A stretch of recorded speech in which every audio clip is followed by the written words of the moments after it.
Okay, hello, greetings and welcome. All right, so what we're going to look at today is why the initiation to Hermetics framework is the most valuable method of personal development available to us on this planet today. I haven't seen anything better. And I've really looked. And so what this video is about is explaining why is it so valuable. What is it that just generates a huge rapid rate of growth within people's awareness in a very short amount of time when they practice initiation text correctly? Now, if they practice it incorrectly, well, nothing's going to happen. All right, so the key element that makes it so valuable is mental transference. The entire ascension process of raising the frequency of your mind from a lower state of grasping to a higher state of liberation and release is about tuning into individual tuning forks or frequencies on a vibrational scale that lead you upwards. Initiation text teaches you how to do this very efficiently and very quickly.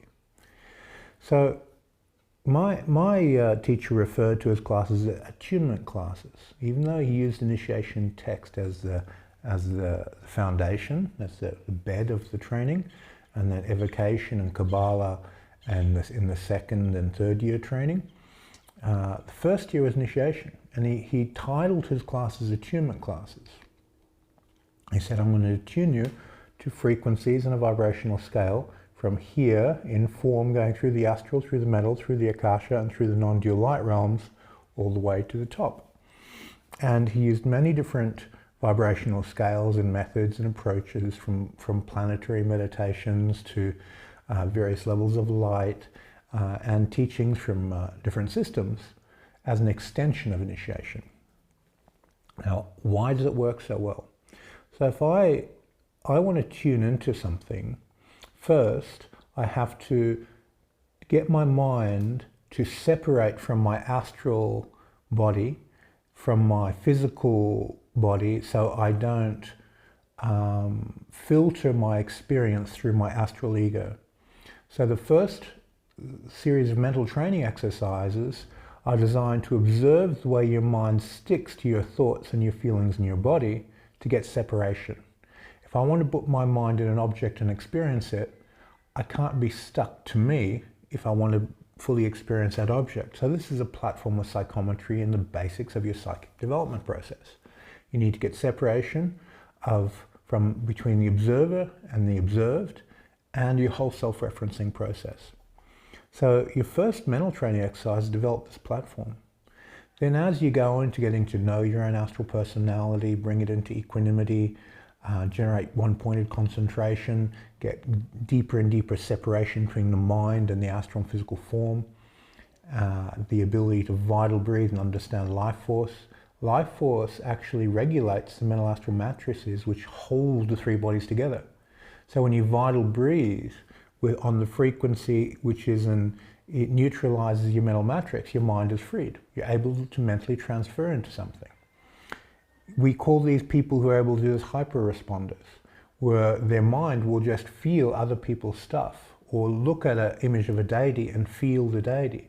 There's this unconscious mental transference of energy between the mind substance of the deity and the mind substance of the practicer, and they experience the light of the deity. All they need to do is pay attention to that frequency of light, equalize with it, and they're on an ascension process up into these Buddha light realms, up into very, very high places. And it's very natural and very easy once you go through the process of initiation properly. No other system that I've encountered does it with the same level of efficiency and completeness than the initiation text. So the book Initiation to Hermetics by Franz Bardon, it's gold. Now, there's a couple precautionary aspects I like to put in there. A lot of people they're in a physical body, they're thinking with their intellect, and they're thinking in a linear progression way from 1 to 10 in the steps. I'm not sure why Bardon put that in there. I suspect because of the Nazi era in Germany, that he didn't, and he knew very well that Hitler's generals were very into the occult, and he didn't want them to be trained in hermetics.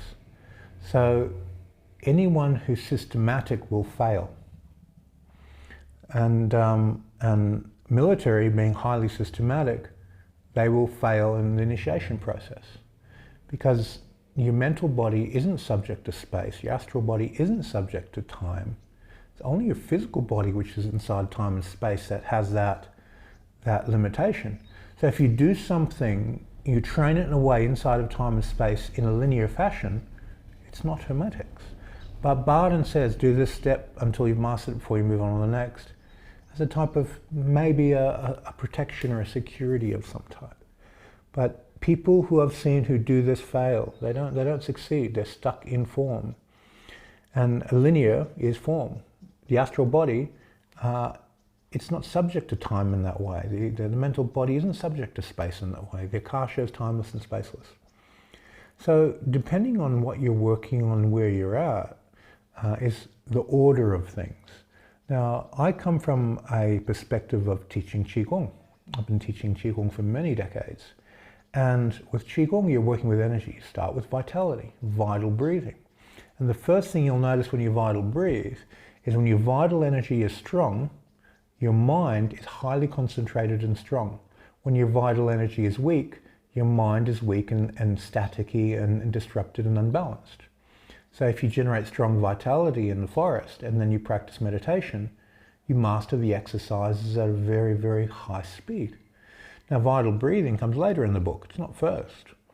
So it's very clear that if a person learned how to vital breathe, focus their willpower into their stretch, the stretch and breath fuses together into a ball outside the body to stimulate the spirit senses, they feel energy very quickly. They can attune themselves to that vital energy and tune the fascia to it so the whole body becomes a conductor of life force and radiates life force.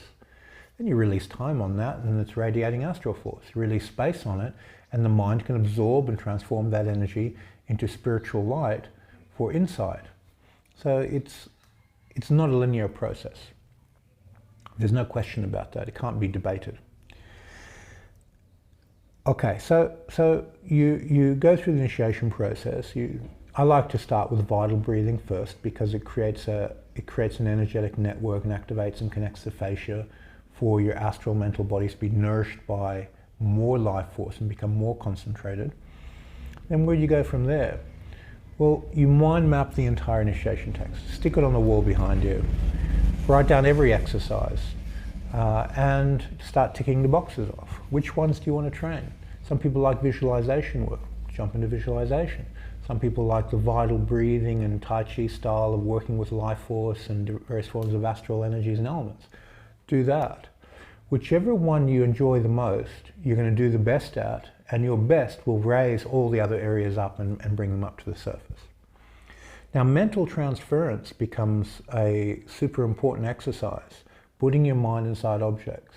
And the way I teach this first is to get a person to go out in nature, a place and flower, vital breathe, become a part of a tree, a plant, or any energetic space that's stronger than you. So you want that tree you're working with to have a stronger life force field and a bigger life force field than you. Why? Because it pulls you out into it. If you're stronger than the plant you're working with, you have to project into it rather than getting pulled. There's no free ride. So you look at the metaphysics of energy differential and potentials. If you're looking at something that's far more powerful than you can transfer your mind into it very easily. If something's weaker than you need will to transfer because there's no pull from the object to release your mind into it. When we're talking in relation to life force and life force potentials. So there's potential energy inside of the forest and the tree. When you're doing, say, a tree Qigong exercise, you very, very quickly find your mind occupying the space of the tree. Your mental body's big. You feel the life force of the tree. You feel the toroidal field and circulation pathways of the tree. You feel the emotions and history and its relationship to its environment within the tree. how it connects to all the other trees. All these things become blatantly obvious to you when you're doing tree qigong. And when you've been doing that for a while, you'll notice that, breathing the elements is an aspect of that. That's easy. That other exercise on mental transference, I've been doing that with the tree for a long time. And you go through your lists of exercises and you've covered a very broad spectrum of the exercises initiation while doing the tree qigong. You're coming to resonance of the mind substance, the astral history, the physical, biological life force energy of the tree. You're training all the bodies. You're in a big space. Your spirit senses are stimulated. If you do the initiation process in a very dry way, that dryness or clinical sort of approach kind of takes away your results. Environment is very, very important. If you're in a powerful environment, you get a free ride. All right, so the mental transference skill is really what we're wanting to get to. When you can mentally transfer into objects, something interesting starts to happen. Your mind starts vibrating in resonance with the object or the tuning fork that you're tuning into. That tuning fork will start making your mind vibrate because your mental body, not being subject to time and space in the same way as your physical form, once it's loosened and freed up and it can just tune into something, whatever it's tuned into makes your mind vibrate. Now, if let's say you're tuning into a deity and you let your mental body become the frequency of the deity, all the Dharma, the light, the teachings of that deity start vibrating in your mental body. And if you invite that in from your mental body down to your astral, you start feeling and translating that Dharma, those light teachings, the spiritual path, and they just start growing inside your astral field because you're paying attention to it. So if you, let's say, take a mandala that's got dozens and dozens of deities in the mandala, and you just mentally transfer into each one in each meditation session, you're encompassing this huge spectrum of light power within your spiritual practice. And that huge spectrum of light power in your practice is going to generate a ladder, a vibrational scale within your spiritual memory of your experience. So as you are vibrationally tuning into each of these different types of deities, you're going to get sucked up into these Buddha light realms. And it's just paying attention through mental transference. So you structure the initiation text and your training in such a way that you can get good at mental transference, that you get energy sensitivity. And I found just teaching people the tree qigong exercises and training in nature, then you put them in front of a Buddha image and say, okay, vital breathe into that Buddha image. You start vital breathing. Okay, start astral breathing into it. Now the astral frequencies in the image, they set up the qualitative form. Your life force is a quantitative. So you're not trying to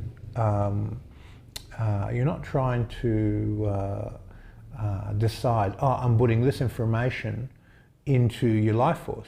You look at the image of, let's say, the deity you're working with, and you vital breathe. You are the quantity and they are the quality. That information inside the deity mixes with your life force and it radiates through your body. You're doing that astrally, you're doing that mentally, you're doing that inside of Akasha, and then you just cultivate the light of that particular deity. So you have a vibrational scale. And vital breathing, astral breathing, mental absorption with your mind, working with it within the Akashic substance of it and the non-dual light nature of that particular deity, that tuning fork. You add the quantity, it gives you the quality. The qualities integrate into your mental, astral, physical body, and you transform your understanding, your insight, your intuition, your experience in this world. This is the most valuable part of initiation. Once you get to that point, you get a free ride. All you have to do is pay attention. And when you're paying attention, you release everything else except what you're paying attention to. And that attentiveness changes your mental body, it changes your astral body, it changes your physical vibration. And your physical vibration in order for me to speak, in order for my brain to function, in order for me to understand the Dharma, there has to be a certain degree of saturation of Dharmic light through my mental, astral, and physical form for me to cognitively understand something and explain it. Now, you don't have to be a saint and radiate light and save the world to do this, but there is a degree of density of light that you need to bring into form to speak and think and write these dharmas down. Now, on one level, if you're not in a path of service, if you're not a teacher, you're not trying to help other people on the path, and you're just, no, I'm just a solo practitioner and I'm just going to be a hermit and I'm just going to practice. The density of light you put inside your body needs to be enough to generate momentum for you to act in a spiritual way inside your practice. But you don't need to be radiating that light outwards. You need to be containing the light inwards for upward transformation. If you are in a path of service, you need to bring that light through the mental, astral, physical body and radiate it outwards so that there's a stream through that light can generate translation. That light has knowledge inside of it, and you want to translate that and share it with other people through your path of service. And you might be a nurse and taking care of people. So that light radiates through you through a type of compassion and care for people. If it's a teacher, it'll translate through knowledge.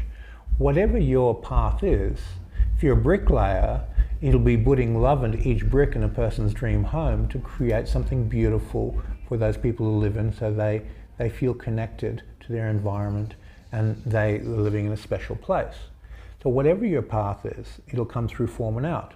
But if you're only interested in liberation, only interested in ascension, and you're practicing as a solo practicer to ascend and rise, then you contain that light inward, and it's a power source to transform your physical space into spiritual space for ascension. You're not radiating out, you're containing it in. Which one is faster? Well, they both have advantages and disadvantages. When you are bringing light through form, through speech, through action, and affecting other people, it generates an expanded network that your mind becomes connected to. Your mind becomes bigger. It's easier to understand dharmas. It's easier to know how to practice because of the merit field you're generating around you. So in doing this, there's a lot of positive reticulating energy coming back to fuel and amplify your understanding. Now, if you're teaching someone and that person has a question they're unconscious, they pull the answer through you. You'll find yourself speaking that answer to them without cognitively knowing that that's what they wanted. They just pulled it through you and it aligns and you speak and there it is. You translate the Dharma for them because it's just a natural flow of what's happening. It's an alchemical interaction between your unconscious and their unconscious mind. And in the act of doing that, you get large volumes of energy appearing in your consciousness that, this is what I have to do to practice. Your path becomes very concrete. This is the road, this is how I have to travel.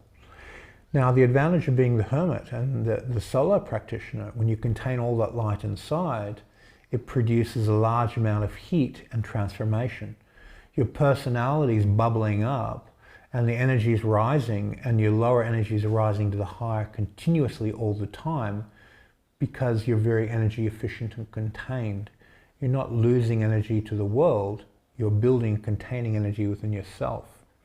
Now, your own ability to know how to practice, how to learn, how to interact with the spiritual worlds, what to do, needs to be simplified for the solo practitioner. It can be summed up in one word: release. Whatever your experiences are, release, let them go so the mind can rise, it can ascend to a higher frequency. So there's a vibrational scale of ascension. You release where you're at, you go to there, you stabilize it, and then release and stabilize it, and release and stabilize it. The reason we want to stabilize each level is to neutralize the law of rhythm and polarize your progress so you don't fall. If a person's just releasing, this will be happening.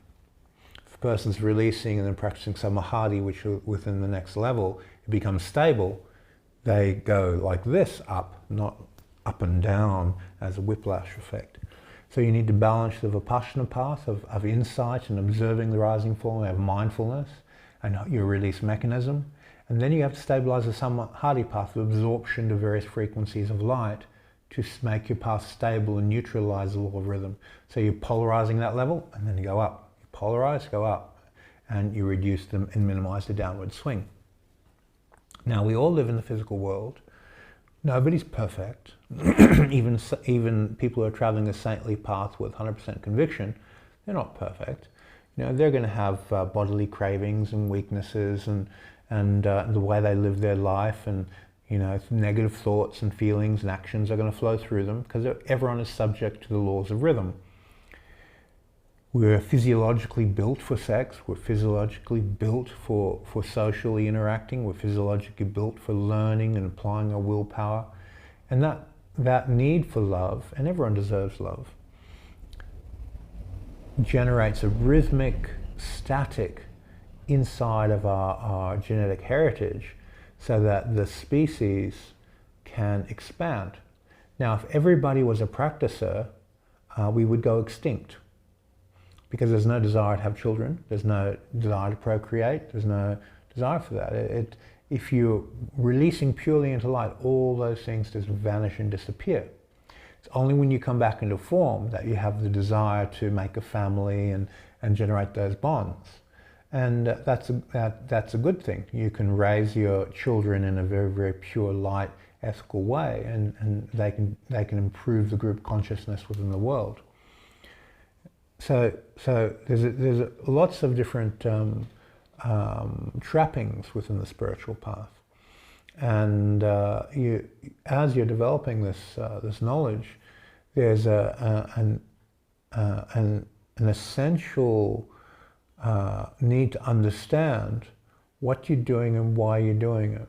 If you choose to have a family and you go the family route, then why, how, and how does that generate a platform for ascension for you and your family? If you're in the path of service, why, how? If you're a solo practitioner living in the forest, why, how? You need to define clearly the platform that you're standing on, how that platform helps people, and optimizing continuously your spiritual method. Solo practitioners, unless they've gone through a lot of training beforehand, need to keep things simple. Release, release, release, release, release. Teachers, because they have to interact with such a diversity of people and thinking process and diversity of needs, their spectrum of understanding becomes very, very broad. 99% of what I know, I don't need, but other people need it. So if I was a solo practicer, what would I do? I would train Akasha, and I would train light, and I'd be in these non-dual states vibrating all the way up. And all these dharmas that I teach on these videos, I wouldn't need them for myself. I just have to pay attention to a frequency higher than my pay grade until I equalize that pay grade, and then pay attention to a frequency above that. And just working with the Buddha light deities, the sun sphere deities, and the cosmic beings and so forth. You just pay attention to them. So, you need to master mental transference skill. You need to make your mind a hyper responder. So you look at an image of a deity and you go, whoa, what's that? And it reflects in your spirit. You pay attention to it and you ascend. It's that simple. And the initiation process is the only metaphysical training system I've seen that does this efficiently. Now, when you look at the whole mind mapping of the whole initiation process, and you look at all the exercises, some of them there you clearly don't need. I mean, you don't need to make a wax doll yourself and go through that process. But let's say you have a sutra, and you make a small sutra scroll, you put it into a tube, and you put a drop of your blood on that sutra scroll, and then you vital breathe and charge it with life force and light. It'll link the frequency of your body to that sutra and that light, and it'll start radiating through your physical body, and your physical body will produce an understanding of the Dharma. You can live that particular sutra. So instead of doing the wax doll type of scenario, making a voodoo doll of yourself essentially, where you have a back door into your own unconscious, you can do this with other methods. Another method might be to take a crystal ball, drill a hole, put a drop of blood in it, seal it over with beeswax and charge it up with particular frequencies of light, and you affect your unconscious. So as you mind map the whole initiation text, you go, well, I don't need that, I'll just do this way. I don't need that, I'll do it that way, to fit your spiritual path. The most important thing to understand with every exercise and initiation is that you understand the lawfulness of how it functions, what it does, what its role is in initiation. Once you understand that, you can make adjustments in it to generate the same function using a slightly different tool. So you tick off all the boxes, you write down every exercise, and you work through each one, ticking them off, and some of them are being adjusted to suit your path. Now, as you go through this process, you'll start to understand that it's a web. Everything is connected, and there are certain nodes on this web that have more connections and affect everything else. Like your ability to generate equanimity affects every other exercise in the whole initiation process. Equanimity is the platform. So every exercise connects to equanimity in a really powerful way. Mental transference skills connects to every exercise. When you mentally transfer into the frequency of mindfulness, you can practice mindfulness and you can master it because your mind is in resonance with the essence of mastery of that particular idea. You're in the tuning fork of mindfulness. So that's another peak node. And then you're going to have exercises which are less important, where it's, do I really need to put that many hours into that exercise?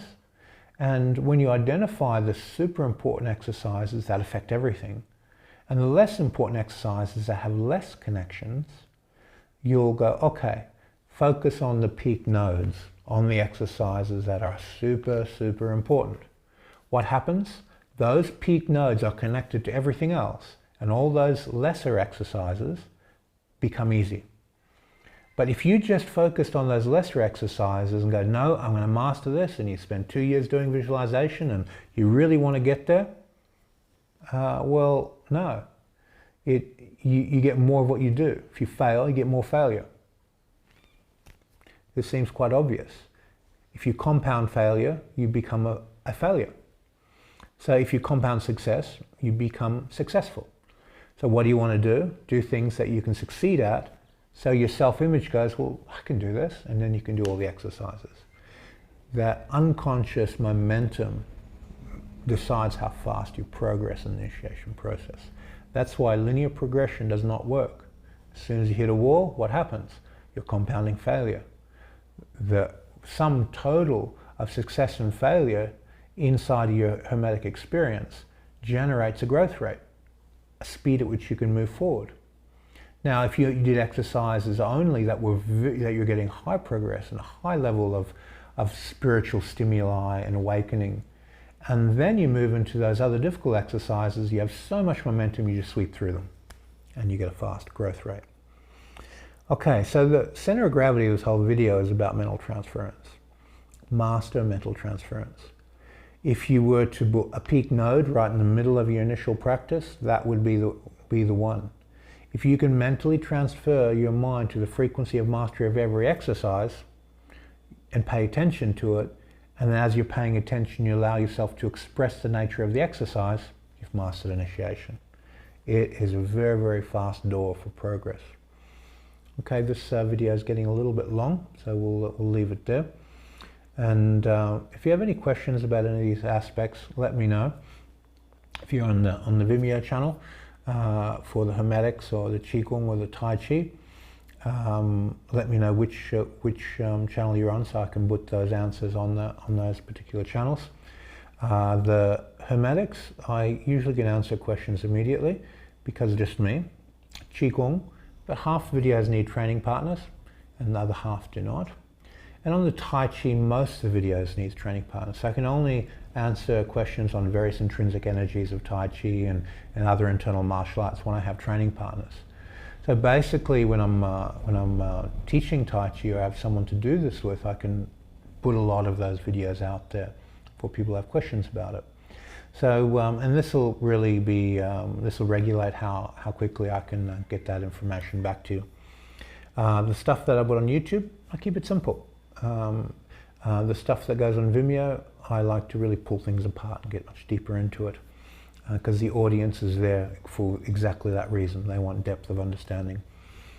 All right, I look forward to seeing you guys in the next video, and thank you for your time. Take care.